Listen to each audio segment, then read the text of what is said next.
நண்பர்களே, இன்றைக்கி நம்ம சோள தோசை எப்படி செய்கிறதுன்னு பார்க்க போகிறோம். அதுக்கு தேவையான பொருட்கள் 2 டம்ளர் சோளம், 1 டம்ளர் பச்சரிசி, 1/2 டம்ளர் உளுந்து, அப்புறம் தேவையான அளவு வெந்தயம். இதை வந்து ஒரு 2 மணி நேரம் நம்ம நல்லா ஊற வச்சுக்கணும்.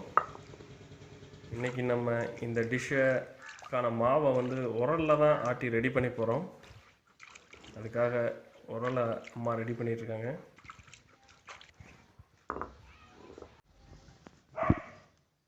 ஆட்ட ஸ்டார்ட் பண்ணலாம். இதில் அரைக்கிறது ரொம்ப ஈஸி தான். ஒரு நல்ல எக்ஸசைஸ் மாதிரியும் இருக்கும்.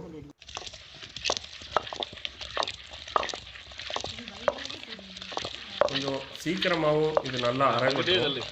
அப்படியே தள்ளு. இதில் மாவு நல்லா பொலிவாகவும் கொஞ்சம் நல்லா நைஸாகவும் அரைக்க முடியும். இதில்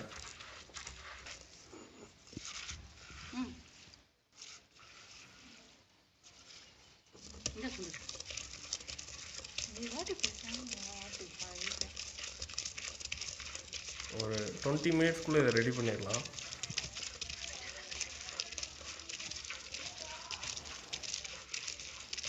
A few moments later. மாவு நல்லா புளிவாக வர ஆரம்பிச்சிருச்சு. இதில் திக்காக நம்ம மாவாட்டுறதுக்கு நிறையா எடுத்துகிட்டே இருக்குது. கிரைண்டர்லாம் வந்து ஒரு லெவலுக்கு மேலே திக்காக ஆட்ட முடியாது. கிரைண்டரு இழுக்காது, நம்ம தண்ணி ஊற்றியே ஆகணும். ஆனால் இதில் பார்த்திங்கன்னா நம்ம எவ்வளோ திக்காக வேணுமோ அவ்வளோ திக்காக அரைக்கலாம். மாவு நல்லா அரைப்பட்டுருச்சு. கொஞ்சம் நைஸாக நல்லா மையாக அரைச்சிட்டோன்னா தோசை ஊற்றுறதுக்கு கொஞ்சம் ஈஸியாக இருக்கும். ரொம்ப சிம்பிளான பொருள்கள் தான், அதனால் எல்லாருமே கொஞ்சம் ட்ரை பண்ணி பாருங்கள்.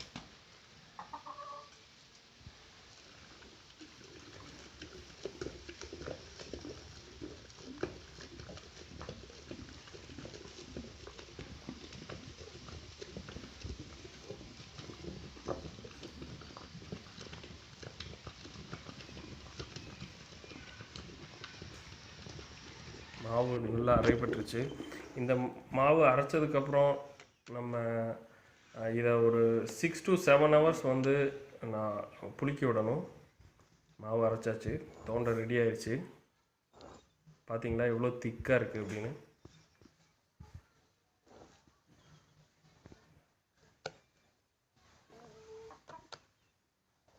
மாவு ரெடி.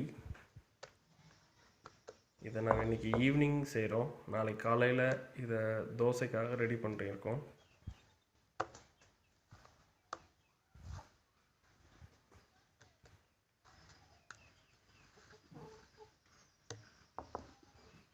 எல்லாத்தையும் எடுத்தாச்சு. The next day.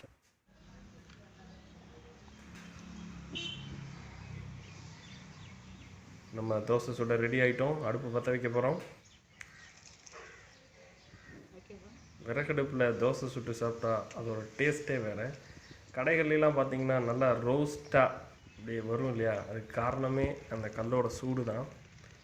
அந்த அளவுக்கு சூடு எந்த ஒரு கேஸ் ஸ்டவ்னாலையும் கொடுக்க முடியாது.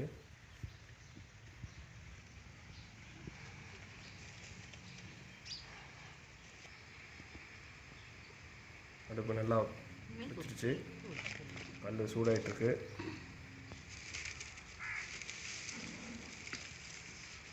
நல்லெண்ணெய் யூஸ் பண்ணோம் அப்படின்னா ரொம்ப நல்லது.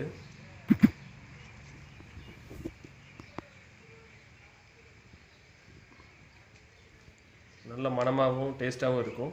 கல் நல்லா சூடேறிடுச்சு. ஒரு தென்னை மரம் மட்டும் வச்சுருந்தீங்கன்னா போதும், உங்களுக்கு விறகு கிடச்சிக்கிட்டே இருக்கும்.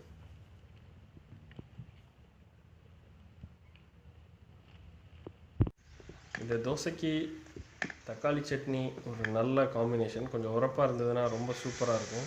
தோசை ஊற்றியாச்சு.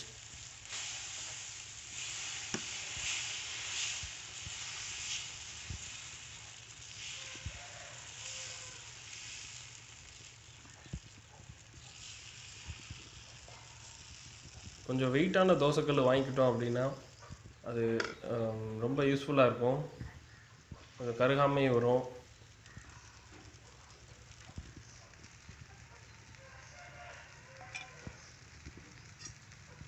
நான்ஸ்டிக்கை விட இதில் நல்லாவே வரும்.